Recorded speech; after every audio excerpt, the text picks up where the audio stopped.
दोस्तों, आज हम लोग प्राचीन भारतीय इतिहास शुरू करने जा रहे हैं।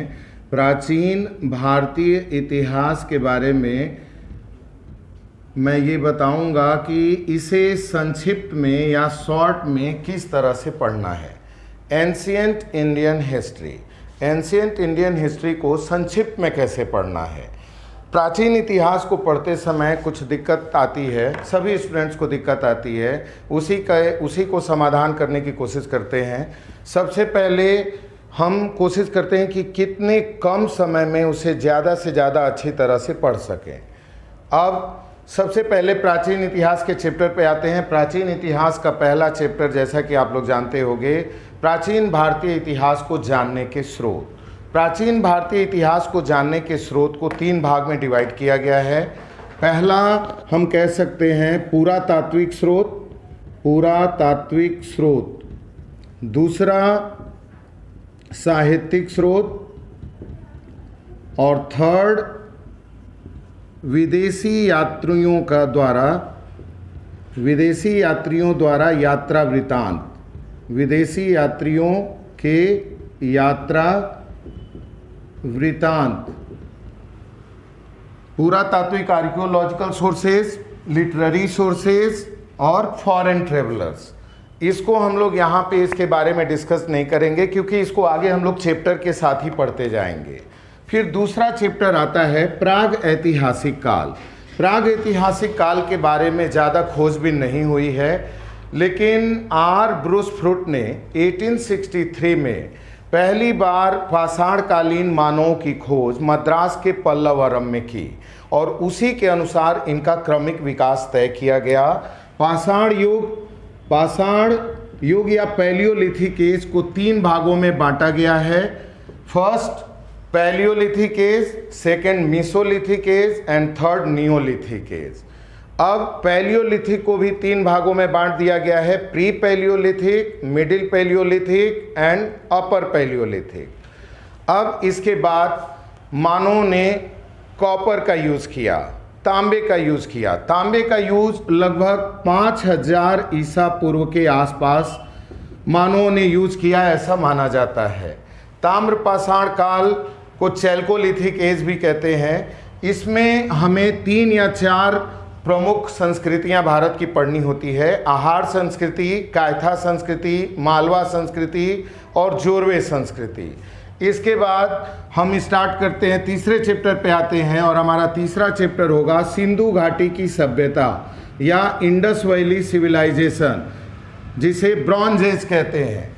सिंधु घाटी सभ्यता के बारे में इतिहासकारों को तिथि के बारे में मतभेद है और इसके लिए C14 कार्बन डेटिंग मेथड अपनाया जाता है और उसके आधार पर जो तिथि ज्ञात होती है वो है 2300 ईसा पूर्व से लेकर 1750 ईसा पूर्व तक, 1750 BC।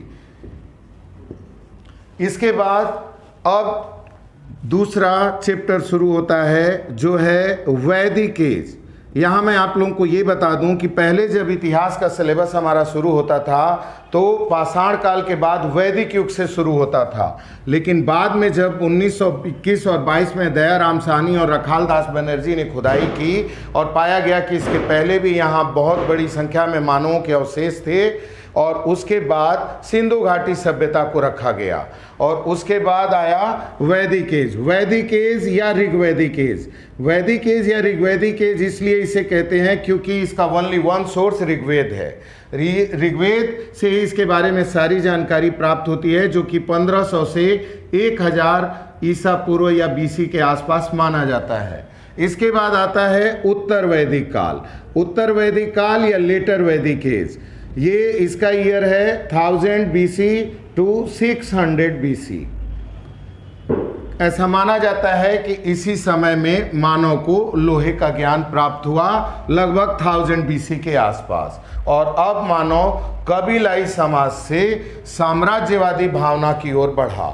अब इसी समय में पैरेलल जब मानव साम्राज्यवादी भावना से आगे बढ़ रहा था और बड़े बड़े नगरों के उदय हो रहे थे, उसी समय भारत में धार्मिक आंदोलन का दौर चल रहा था और धार्मिक आंदोलन में प्रमुख 5, वैसे तो लगभग 68 संप्रदायों धर्मों का आंदोलन हुआ था, धर्म उदय हुआ था, लेकिन इनमें से 5 जिन्हें इतिहास में महत्वपूर्ण स्थान मिला, जैन, बौद्ध, शैव, शाक्त और भागवत, ये 5 प्रमुख धर्मों को स्थान मिला।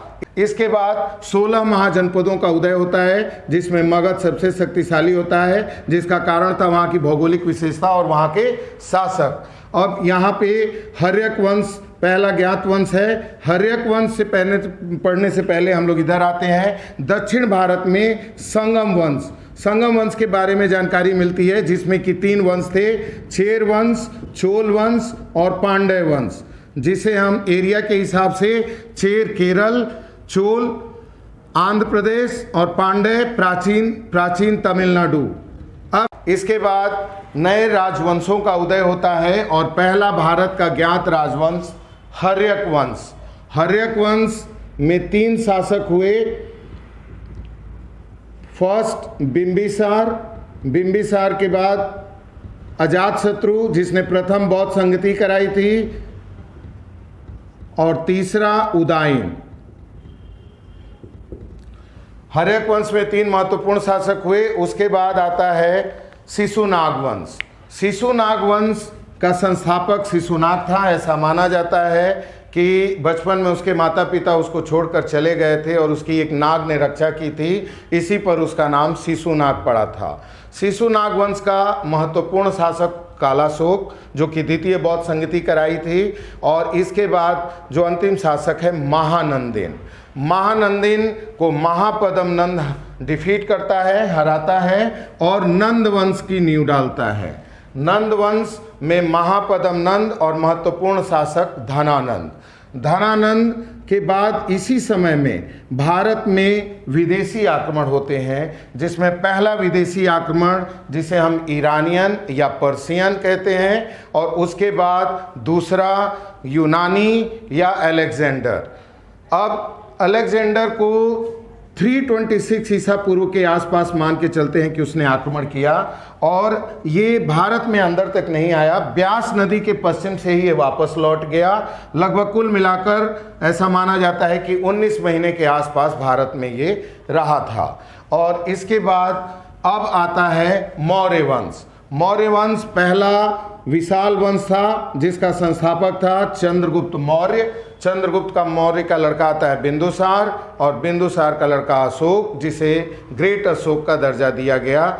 और इसके बाद भारत में अब कोई बड़ा वंश नहीं आता है। इसको समझने के लिए हम इसको 2 भागों में बांट के समझ सकते हैं, एक देसी वंश और एक विदेशी वंश। देसी वंश और एक विदेशी वंश। देसी वंश में हम पहला स्थान दे सकते हैं शुंग वंश को।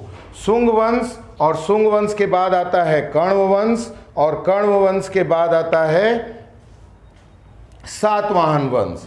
सातवाहन वंश की स्थापना सिमुक करता है। और इधर विदेशी वंश में हम हिंद यवन या इंडो ग्रीक कह सकते हैं। इंडो ग्रीक के बाद शक आते हैं, शक के बाद पार्थियन, और पार्थियन के बाद कुषाण वंश आता है। अब इसके बाद गुप्त वंश का उदय होता है। गुप्त वंश का पूर्वज माना जाता है श्रीगुप्त को, उसका लड़का घटोत्कच गुप्त, और उसके बाद चंद्रगुप्त प्रथम, समुद्रगुप्त और चंद्रगुप्त द्वितीय। फिर कुमारगुप्त महेंद्रादित्य आता है, उसके बाद स्कंदगुप्त जो लास्ट हुनों को झेल पाया, और उसके बाद अंतिम शासक गुप्त वंश का विष्णुगुप्त को माना जाता है। विष्णुगुप्त के बाद अब कोई बड़ी शक्ति नहीं रहती है, और आसानी से जो हुण है यहाँ पर शासन अपना स्थापित कर लेते हैं। और उसके बाद अब लास्ट महान हिंदू शासक पुष्यभूति वंश के नाम से जिसको जानते हैं आता है। और पुष्यभूति वंश में 3 शासक होते हैं, प्रभाकर वर्धन का बेटा राज्यवर्धन बड़ा भाई, और राज्यवर्धन का छोटा भाई हर्षवर्धन, जो लगभग 606 से 667 तक चलता है। इसके बाद और ये भी यहाँ आप लोग ध्यान रखना कि जो मौर्य वंश तक जो स्थान मगध का था, अब वो स्थान कन्नौज ले लेता है। और अब कन्नौज के लिए संघर्ष शुरू होता है, सेंटर में कन्नौज आ जाता है और उसके बाद कन्नौज के लिए त्रिपक्षीय संघर्ष होता है, 3 शासकों में संघर्ष होता है, जिसे राजपूतों का उदय भी कह सकते हैं। पाल, प्रतिहार और राष्ट्रकूट, पाल, गुर्जर प्रतिहार और राष्ट्रकूट, और इसके बाद इसका अंत हो जाता है। प्राचीन इतिहास लगभग यहीं तक हमको पढ़ना रहता है। अब सबसे बड़ी ध्यान देने वाली बात यह है कि प्राचीन इतिहास पढ़ते समय प्रारंभिक परीक्षा के लिए तो हमें पूरा पढ़ना होता है, लेकिन जब हम मुख्य परीक्षा की तैयारी करते हैं, क्योंकि मुख्य ही तो मुख्य है, इसीलिए तो उसका नाम मुख्य परीक्षा है, तो मुख्य परीक्षा की तैयारी करने के लिए हम यहाँ पे ध्यान देंगे कि किन किन चैप्टर पे ज़्यादा ध्यान देना है। तो जो मेरा अभी तक का ऑब्जर्वेशन रहा है उसके अनुसार पहला इंपॉर्टेंट है सिंधु घाटी सभ्यता, इंडस वैली सिविलाइजेशन। तो सिंधु घाटी सभ्यता पे आप कुछ वर्ड में इसकी अच्छी सी प्रिपरेशन कर लें, ताकि जितने भी वर्ड में आए 100, 200, 300 आप आसानी से उसको लिख सकें। इसके बाद दूसरा इंपॉर्टेंट है वैदिक और ऋग्वैदिक, इसकी भी आप तैयारी मुख्य परीक्षा के दृष्टिकोण से कर सकते हैं। इसके बाद तीसरा आता है धार्मिक आंदोलन, जैन और बौद्ध, इनको भी आप मुख्य परीक्षा के लिए जैन धर्म और बौद्ध धर्म को भी अच्छे से करना है आपको। इसके बाद चौथा जो है वो है महाजनपद, महाजनपद से भी एक क्वेश्चन बन सकता है। महाजनपद के बाद जो वंशों का उदय होता है उसमें हर्यक वंश मुख्य परीक्षा के लिए इंपॉर्टेंट नहीं है, शिशुनाग वंश भी नहीं है, नंद वंश भी नहीं है, मौर्य वंश, और मौर्य वंश से ही प्रशासन शुरू होता है एक्चुअली में, तो आप इसका प्रशासन पे भी ध्यान देंगे, मौर्य वंश के प्रशासन पे भी, और यही साथ में गुप्त वंश का प्रशासन, और ये दोनों ही चैप्टर काफ़ी इंपॉर्टेंट होंगे, इन दोनों से ही मुख्य परीक्षा में आ सकता है। फिर बीच में जो वंश है मौर्य के बाद, इसमें सातवाहन वंश इधर इंपॉर्टेंट है और उधर कुषाण, कुषाण में भी कौन, कनिष्क, कनिष्क के बारे में आप अच्छे से पढ़ सकते हैं। फिर उसके बाद लास्ट ग्रेट रूलर जो था हर्षवर्धन या वर्धन वंश, तो इसमें हर्षवर्धन पे आप लोग ध्यान दे लेना, और उधर गुर्जर, प्रतिहार, पाल, इनको भी देख सकते हो, लेकिन ज़्यादा अब इस पे ध्यान देना। अब यहाँ दिक्कत क्या आती है कि हम पढ़ तो लेते हैं, जैसे ये सारे वंश को हमने पढ़ लिया, लेकिन जब तक हम इसका कंपैरेटिवली स्टडी, तुलनात्मक अध्ययन नहीं करेंगे, हम मेंस में नहीं लिख सकते और प्री में भी नहीं दे सकते। जैसे मैं आप लोग को बता रहा हूँ, इंडस वैली सिविलाइजेशन, शॉर्ट में लिख रहा हूं मैं, ध्यान देना, इंडस वैली सिविलाइजेशन जो सिंधु घाटी सभ्यता है और वर्सेस ऋग्वैदिक एज या वैदिक एज, इसकी तुलना कर लीजिए। दूसरा वैदिक एज और ऋग्वैदिक एज की भी तुलना करनी है आपको, तो इनमें भी तुलना कर लीजिए। फिर उसके बाद जैन और बौद्ध धर्म में तुलना कर लीजिए, तुलना यानी कि इसमें समानता और असमानता दोनों पे आपको ध्यान देना है। इसके बाद आपको प्री गुप्ता और प्री मौर्य, प्री मौर्य और प्री गुप्ता को देखना है, मौर्य और गुप्त को तो देखना ही देखना है, मौर्य और गुप्त वंश के प्रशासन का भी तुलनात्मक अध्ययन करना है आपको, और इसी तरह पोस्ट मौर्य और पोस्ट गुप्ता, उनको भी आप लोग ध्यान से देख लेना। तुलनात्मक अध्ययन जरूरी है, अगर आप तुलनात्मक अध्ययन नहीं करते हो तो आपके आंसर मुख्य परीक्षा में अच्छे नहीं बनेंगे, मार्क्स अच्छा नहीं आएगा। तो इस बात का जरूर ध्यान देना दोस्तों। मैंने कोशिश की है जल्दी में बताने की, लेकिन मुख्य परीक्षा पे अभी विशेष परीक्षार्थी ध्यान दे रहे होंगे, तो मेरी इन बात का ध्यान देंगे और इन चैप्टर को जरूर अच्छे से देख लेंगे। धन्यवाद।